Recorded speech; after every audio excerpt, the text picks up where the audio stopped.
നമസ്കാരം. എന്റെ കഴിഞ്ഞ മെസ്സേജിൽ ഞാൻ ക്രിസ്ത്യാനികൾക്ക് വേണ്ടി ചില കാര്യങ്ങൾ പറയുകയുണ്ടായി. അതിൽ ഏറ്റവും പ്രധാനമാണ് ആ ഒരു പ്രാർത്ഥന.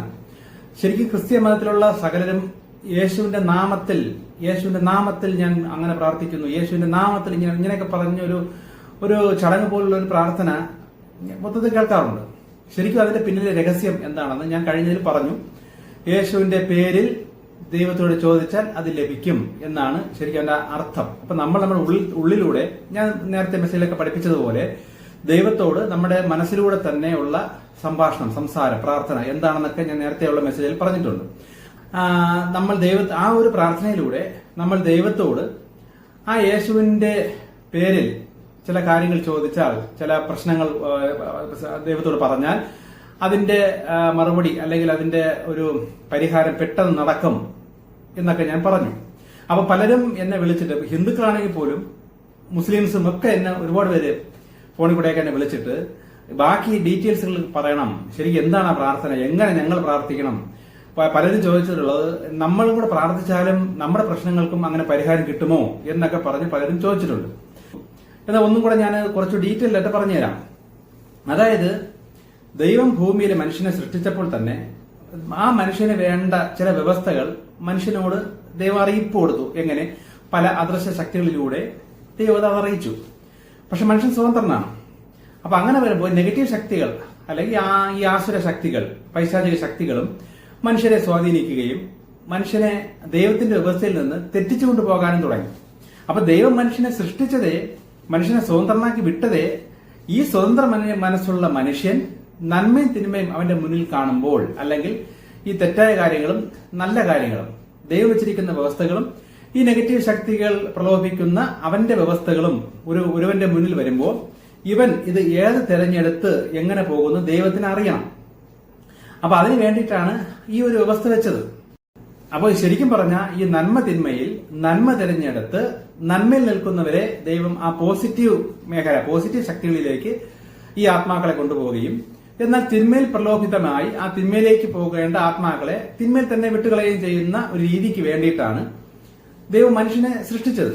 അപ്പൊ ദൈവത്തിന് മാക്സിമം ആൾക്കാരെ പോസിറ്റീവിലോട്ട് കൊണ്ടുപോകണം. കാരണം അപ്പൊ പോസിറ്റീവിലേക്ക് പോകേണ്ട വ്യക്തികളെ ട്രെയിൻ ചെയ്ത് പരീക്ഷിച്ച് പോസിറ്റീവിലേക്ക് കൊണ്ടുപോകാൻ വേണ്ടിയിട്ടാണ് മെയിനായിട്ടും ഈ മനുഷ്യ സൃഷ്ടിയിലൂടെ നടന്നുകൊണ്ടിരിക്കുന്നത്.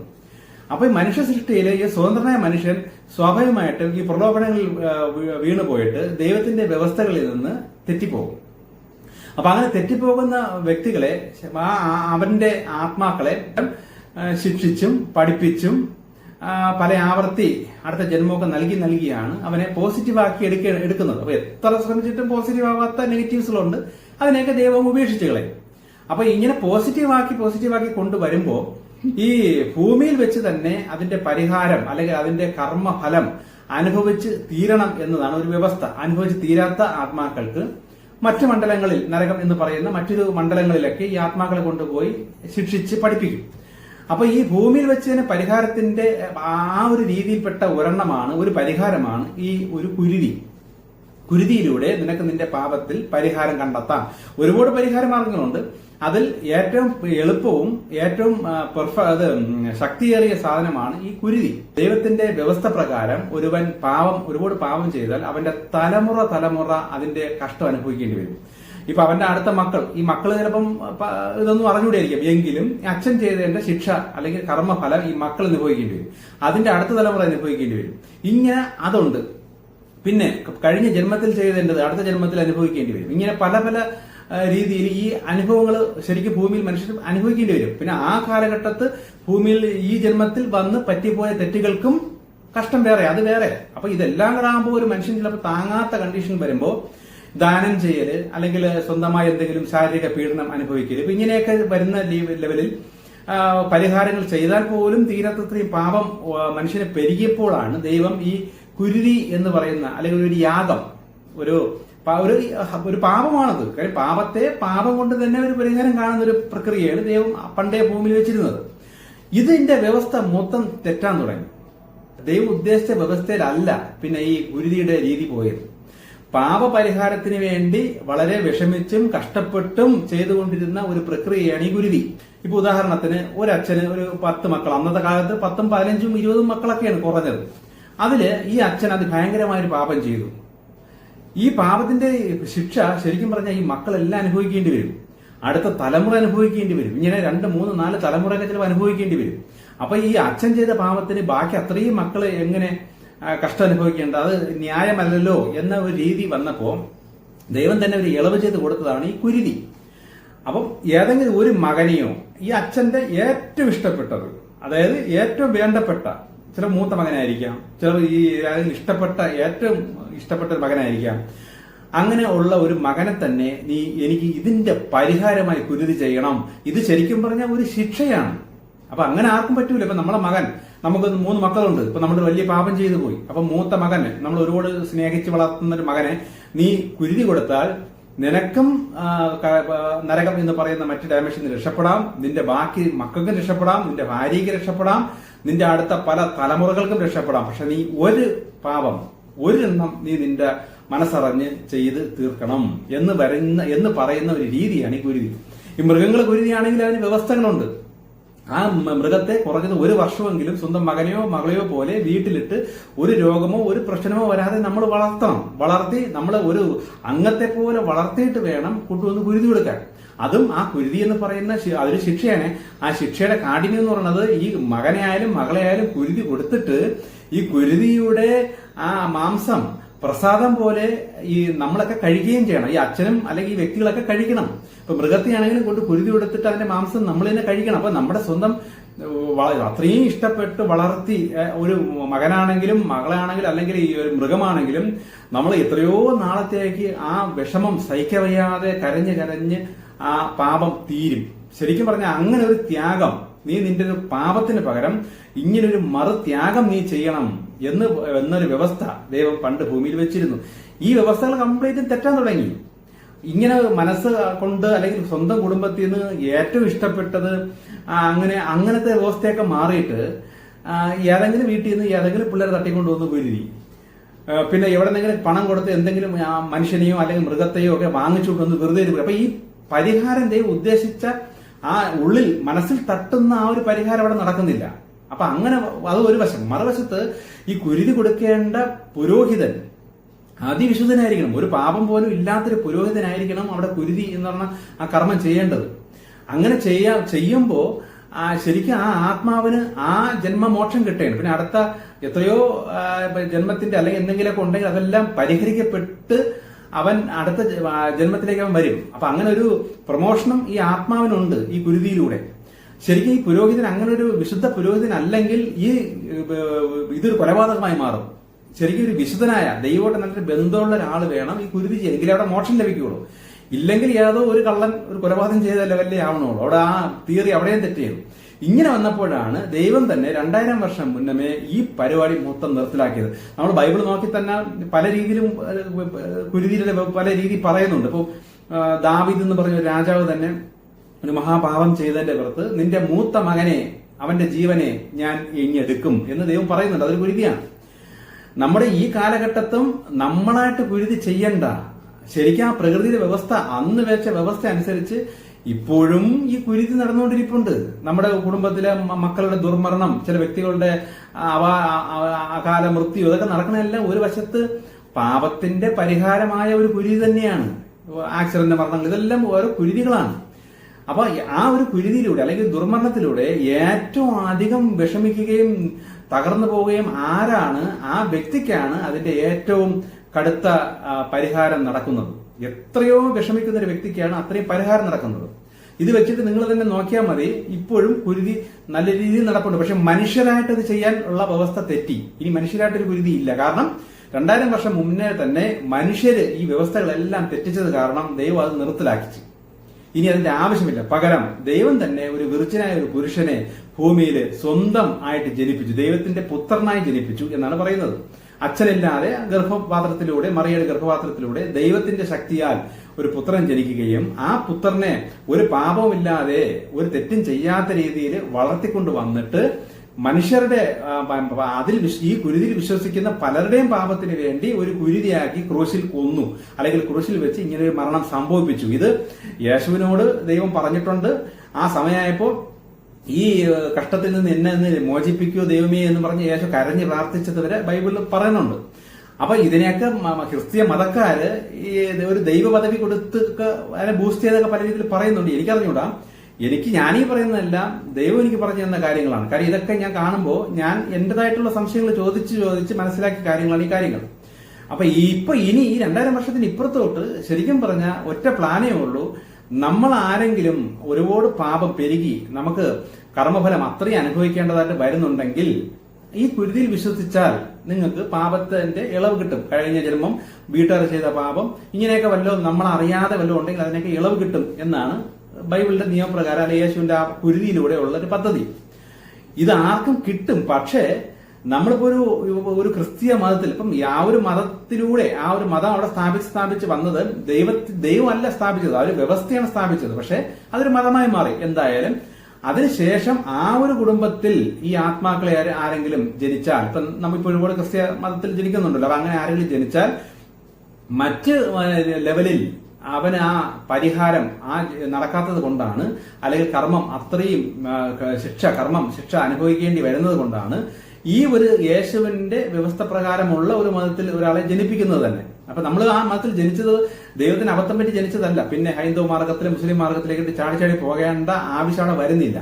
ഹിന്ദു മതത്തിലും ഇപ്പോഴും ആൾക്കാർ ജനിക്കുന്നുണ്ടെങ്കിൽ അതിനർത്ഥം ആ മതത്തിൽ നിന്നുകൊണ്ട് തന്നെ ആ മതത്തിൽ പറയുന്ന വ്യവസ്ഥ പ്രകാരം പാപ പരിഹാരങ്ങളെല്ലാം ചെയ്ത് അവന് വേണമെങ്കിൽ ദൈവമായിട്ട് ബന്ധം ഉണ്ടാക്കാം. അതുകൊണ്ടാണല്ലോ ആ ഇതിൽ ജനിച്ചിരിക്കുന്നത്. പക്ഷെ ഇപ്പൊ പ്രശ്നം എന്ന് വെച്ചാൽ ജനിച്ചു ഒരുപാട് നാളുകൾ കഴിഞ്ഞു പ്രായപൂർത്തിയായി വീട്ടുകാരും ഇവനെ ദൈവത്തിന്റെ വ്യവസ്ഥയിൽ വളർത്തിയിട്ടില്ലെങ്കിൽ ഈ വ്യക്തി സ്വാഭാവികമായിട്ടും പാപത്തിന്റെ പുറത്ത് പാപം പിന്നെയും ചെയ്ത് ഒരുപാട് കർമ്മം തെറ്റി പോകുമ്പോൾ സ്വാഭാവികമായിട്ടും പിന്നെ അവന് ഈ കുരുതിയിൽ വിശ്വസിച്ച് കുറെ ഇളവ് ലഭിച്ചാലേ മുന്നോട്ട് പോകാൻ പറ്റുള്ളൂ. ഇതിപ്പോ ഏത് മതത്തിലാണ്, മുസ്ലിം മതമാണെങ്കിലും ഹിന്ദു മതമാണെങ്കിലും ബുദ്ധമതമാണെങ്കിലും ഇനി യഹൂദ മതമാണെങ്കിലും ഏത് മതമാണെങ്കിലും കർമ്മഫലം ഒരുപാട് അനുഭവിക്കേണ്ടി വരുന്നു. അത്രത്തോളം നമ്മളിൽ നെഗറ്റീവ് കൂടിപ്പോയി. നമ്മൾ എത്ര കടന്ന് കഷ്ടപ്പെട്ടിട്ടും ദൈവമായിട്ടൊരു കണക്ഷൻ വരുന്നില്ല, നമുക്ക് മുന്നോട്ട് പോകാൻ പറ്റുന്നില്ല എന്നൊരു കണ്ടീഷൻ ആർക്ക് വരുന്നുവോ അവന് ഇളവ് വേണമെങ്കിൽ, കർമ്മഫലത്തിൽ നിന്ന് ഇളവ് വേണമെങ്കിൽ അവൻ കുരുതി കൊടുത്താൽ ഇളവ് കിട്ടും. പക്ഷെ 2000 വർഷം മുന്നമേ ഈ ലോകത്ത് നിന്ന് കുരുതി ദൈവം നിർത്തലാക്കി. എന്നാൽ ഈ ദൈവം വെച്ച ആ പുത്രന്റെ കുരുതിയിലങ്ങ് വിശ്വസിച്ചാൽ മതി, നമുക്കുള്ള പാപത്തിന്റെ ഇളവ് നമുക്ക് അല്ലെ കർമ്മഫലത്തിന്റെ ഇളവ് കിട്ടും എന്നൊരു വ്യവസ്ഥയുണ്ട്. ഇതാണ് ദൈവം എനിക്ക് പറഞ്ഞത്. എന്റെ അനുഭവത്തിൽ ചില ഒരു ലെവൽ കഴിഞ്ഞപ്പോ ദൈവമായിട്ടുള്ള കണക്ഷൻ അങ്ങോട്ട് കൂടിക്കൂടി വരുന്നില്ല. പല ചോദ്യങ്ങൾക്കും സംശയങ്ങൾക്കും ഉത്തരങ്ങൾ കിട്ടുന്നില്ല. ഒരുപാട് കഷ്ടങ്ങളും പ്രശ്നങ്ങളും. കാര്യം ഞാൻ ദൈവികമായ രീതിയിൽ ദൈവത്തോട് സംസാരിച്ച് പല കാര്യങ്ങൾ ചെയ്യുകയും മറ്റു വ്യക്തികളോട് ദൈവം എനിക്ക് പറഞ്ഞ കാര്യങ്ങളൊക്കെ പറയുകയും ചെയ്തപ്പോ ഒരുപാട് നെഗറ്റീവ് ശക്തികൾ എന്നെ ഒതുക്കാൻ വേണ്ടിയിട്ട് രോഗങ്ങളാലും പല പ്രശ്നങ്ങളാലും ആക്സിഡന്റ് ഇങ്ങനെ പല രീതിയിൽ എന്നെ ശല്യം ചെയ്യാൻ തുടങ്ങി, വളരെ ശക്തമായ രീതിയിൽ. എനിക്കതിലൊന്നും തരണം ചെയ്യാൻ പറ്റാത്ത ലെവൽ എത്തിയപ്പോൾ ഞാൻ ദൈവത്തോട് വിഷമിച്ച് എനിക്ക് അടുത്ത ലെവലിലേക്ക് കയറി വരാൻ പറ്റും, ഈ പ്രശ്നങ്ങളിൽ നിന്നൊക്കെ എങ്ങനെ എനിക്ക് മാറാൻ പറ്റും. അപ്പൊ ദൈവം തന്നെ പറഞ്ഞിട്ടുണ്ട്, നേരത്തെ ചെയ്തതിന്റെ കർമ്മവും കിടപ്പുണ്ട്, മാതാപിതാക്കൾ വഴിയുള്ള അത് കിടപ്പുണ്ട്, ഇങ്ങനെ പലതും കിടപ്പുണ്ട്. അപ്പൊ അതിൽ നിന്ന് രക്ഷപ്പെടണമെങ്കിൽ ഇനി നീ യേശുവിനെ അറിയണം. ഇപ്പൊ യേശുവിനെ അറിയണം. നീ ഇപ്പൊ യേശുവിനെ അറിഞ്ഞാൽ ഇത് രക്ഷപ്പെടാൻ പറ്റും എന്ന് പറഞ്ഞത് കൊണ്ടാണ് യേശുവിനെ ഞാൻ അറിയാൻ പോയതും ഈ കുരുതി വ്യവസ്ഥകളും കാര്യങ്ങളെല്ലാം ദൈവത്തിൽ നിന്ന് എനിക്ക് ചോദിച്ചെടുക്കാൻ പറ്റിയത്. ഇല്ലെങ്കിൽ ഞാനൊന്നും അറിയില്ല. അപ്പൊ ദൈവമാണ് പിന്നീട് എനിക്ക് അതിൻ്റെതായിട്ടുള്ള വിശദീകരണങ്ങളൊക്കെ എനിക്ക് പറഞ്ഞു തന്നത്. ഈ വിശദീകരണങ്ങളിലൂടെയാണ് ഈ കുരുതിയിലെ ഈ വ്യവസ്ഥകളും ഇതൊക്കെ വളരെ ലളിതമായ രീതിയിൽ എനിക്ക് ദൈവം പറഞ്ഞിരുന്നത്. അപ്പൊ പണ്ടേ ദൈവം കുരുതി വേണം എന്ന് ബൈബിളിലും ഒക്കെ പറയുമ്പോൾ ഈ ബൈബിളിൽ കുരുതി വേണം എന്ന് പറയുന്ന ദൈവം അല്ലെങ്കിൽ ഇങ്ങനെയൊക്കെ ചെയ്ത ദൈവം ശരിക്കും യേശുവിന്റെ ദൈവം അല്ല എന്നൊക്കെ പറഞ്ഞ് തെറ്റിയിരിക്കുന്നത് അറിവില്ലായ്മയാണ്. ദൈവത്തിന്റെ ഒരൊറ്റ വ്യവസ്ഥയേ ഉള്ളൂ, അത് അന്നും ഇന്നും ഒക്കെ ഒരേ വ്യവസ്ഥയാണ്. പക്ഷെ ആ വ്യവസ്ഥയിൽ നിന്നും രക്ഷപ്പെടേണ്ടവരെ ദൈവം മറ്റ് പല മാർഗങ്ങളിലൂടെ രക്ഷിച്ചുകൊണ്ട് വരുന്നേ ഉള്ളൂ. യേശു എന്ന് പറയുന്നത് സ്നേഹമാർഗത്തിലൂടെ ഈ കുരുതിയിൽ വിശ്വസിച്ചും കൊണ്ട് ദൈവം അവനെ സ്നേഹിക്കുന്നതുകൊണ്ടാണല്ലോ ഈ കുരുതിയിൽ വിശ്വസിച്ചുകൊണ്ട് ഈ ഇളവ് കൊടുക്കുന്നത്. ഇല്ലെങ്കിൽ ഇവനിത് അറിയാനും പോകുന്നില്ല.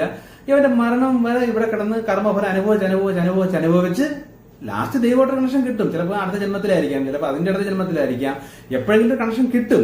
പക്ഷെ അത്രയും യവൻ കിടന്ന് നരകിക്കുകയും അനുഭവിക്കുകയും ചെയ്യുന്നതിൽ നിന്ന് യവനെ രക്ഷിക്കണമല്ലോ എന്ന് ആ പ്രകൃതിയാം ദൈവത്തിന്റെ മനസ്സ് അലിയുന്നത് കൊണ്ടാണ് ഇങ്ങനെ ഒരു കുരുതി ചെയ്ത് വെച്ചിട്ട് അപ്പൊ ഒരാൾ ആ കഷ്ടം അനുഭവിച്ചാൽ മതിയല്ലോ. അപ്പൊ കുരുതി വ്യവസ്ഥ അങ്ങനെയാണല്ലോ. അപ്പൊ 15 20 മക്കളുള്ള കുടുംബത്തിലെ ഒരു ആള് ഒന്ന് ആ ദുഃഖം അല്ല ആ കഷ്ടം അനുഭവിച്ചാൽ ബാക്കി ആ കുടുംബത്തിലെ പലരും രക്ഷപ്പെടും. ഇതേപോലെ തന്നെയാണ് ഈ യേശു എന്ന വ്യക്തിയിലൂടെ ദൈവം ഈ കുരുതി ചെയ്തിട്ട് വിശ്വസിക്കുന്ന അനേകരെ രക്ഷപ്പെടുത്തി. ഇതിനെ വിശ്വസിച്ചാൽ മതി. അപ്പൊ പലരും ചോദിച്ചു, അങ്ങനെയാണെങ്കിൽ നമ്മൾ എങ്ങനെ പ്രാർത്ഥിക്കണം? യേശുവിന്റെ അടുത്ത് പ്രാർത്ഥിച്ചാൽ മതിയോ? ഞങ്ങൾക്കും അതിന് രക്ഷപ്പെടാൻ പറ്റുമോ എന്ന് പലരും എന്നെ വിളിച്ച് ചോദിക്കുന്നുണ്ട്. ഞാൻ പറഞ്ഞല്ലോ, നമ്മളുടെ മതത്തിൽ നമ്മൾ ദൈവം ജനിപ്പിച്ചെങ്കിൽ അതിന്റെ വ്യവസ്ഥ പ്രകാരം നിങ്ങൾക്ക് മുന്നോട്ട് പോകാൻ പറ്റിയിരിക്കും. പക്ഷേ ജനിച്ചതിന് ശേഷം പ്രായപൂർത്തിയായി നിങ്ങൾ ഇത്രയും നാളായപ്പോ ഒരുപാട് തെറ്റുകളും മണ്ടത്തരങ്ങളും പിന്നെയും ചെയ്ത് കൂട്ടിയ ഒരു വ്യക്തിയാണെങ്കിൽ നിങ്ങൾ ഞാൻ ഈ പറയുന്ന ആ അതാത് മതത്തിലുള്ള ദൈവത്തെ നിങ്ങൾ അന്വേഷിച്ച് ഇറങ്ങുമ്പോൾ നിങ്ങൾക്ക് ഒരിക്കലും മുന്നോട്ട് പോകാൻ പറ്റാത്ത രീതിയിൽ ഭയങ്കരമായ തടസ്സങ്ങളും പ്രശ്നങ്ങളും രോഗങ്ങളും വിഷയങ്ങളും നിങ്ങളെ വിട്ടുമാറാതെ പിന്തുടരുന്നുണ്ടെങ്കിൽ മനസ്സിലാക്കിക്കൊള്ളണം, നിങ്ങൾക്ക് ഈ ഒരു വ്യവസ്ഥയിലൂടെ നിങ്ങൾക്ക് ഇളവ് കിട്ടാനുള്ള ആവശ്യം ഉണ്ട്. അല്ലാതെ നിങ്ങൾക്ക് മുന്നോട്ട് പോകാൻ പറ്റില്ല. പക്ഷെ ഞാൻ ഈ മെസ്സേജൊക്കെ വിടുമ്പോൾ ഹിന്ദുക്കളായിട്ടും മുസ്ലിംസിലായിട്ടും പലർക്കും അവരുടെ കാര്യങ്ങളെല്ലാം ഓക്കെയായി ഇപ്പൊ ദൈവമായിട്ടൊരു ബന്ധ കണക്ഷൻ കിട്ടി, ഉള്ളിലൂടെ ആരൊക്കെ സംസാരിക്കുന്നു, എന്റെ കാര്യങ്ങളൊക്കെ നേരത്തെ പറഞ്ഞു തരുന്നു എന്നൊക്കെ പറഞ്ഞ് പല അനുഭവങ്ങളുണ്ട്.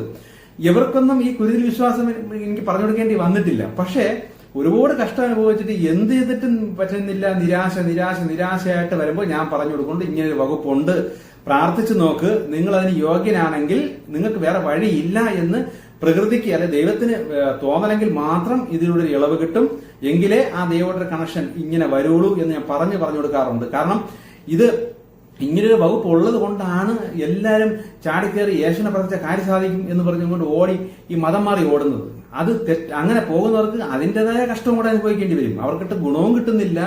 ഈ സ്വന്തം മതത്തിൽ നിന്ന് അക്കരെ പച്ച കണ്ട് അങ്ങോട്ടും ഇങ്ങോട്ടും ഓടിയതിന്റെ കർമ്മഫലവും കൂടെ അനുഭവിച്ച് തീർക്കേണ്ടതായിട്ട് വരും.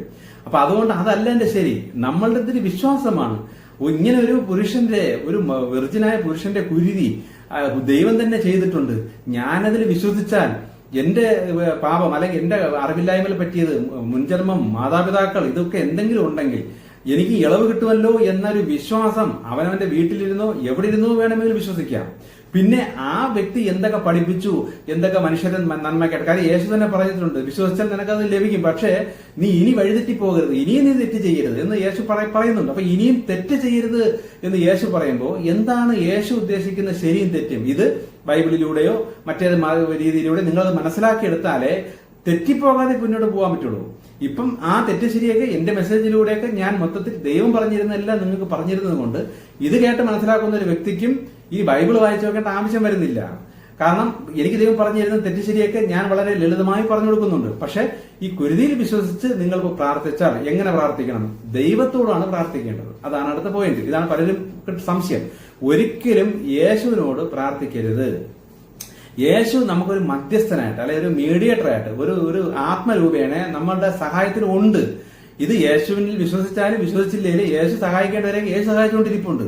അതുകൊണ്ടാണ് പലരും യേശുവിനെ സ്വപ്നം കാണുകയൊക്കെ ചെയ്യുന്നത്. യേശു അവരെ സഹായിക്കാൻ റെഡിയായി നിൽക്കുന്നത് കൊണ്ടാണ് ദൈവം അവരെ സ്വപ്നത്തിലൂടെയൊക്കെ യേശുവിനെ കാണിച്ചു കൊടുക്കുന്നത്. നമ്മൾ ആ യേശുവിന്റെ അടുത്ത് ഈ കാര്യം സാധിച്ചേരണേ, ആ കാര്യം സാധിച്ചേരണേ എന്ന് പ്രാർത്ഥിച്ചാൽ യേശുവിന് അവിടെ ഒന്നും ചെയ്യാൻ കഴിയൂല. കാരണം യേശു തന്നെ ബൈബിളിൽ പറയുന്നുണ്ട്, പിതാവ് പറയാതെ അല്ലെങ്കിൽ ദൈവം പറയാതെ, ദൈവം ഇച്ഛിക്കാതെ എനിക്ക് സ്വന്തമായി ഒന്നും ചെയ്യാനുള്ള കഴിവില്ല എന്ന് യേശു ബൈബിളിൽ വ്യക്തമായി പറയുന്നുണ്ട്.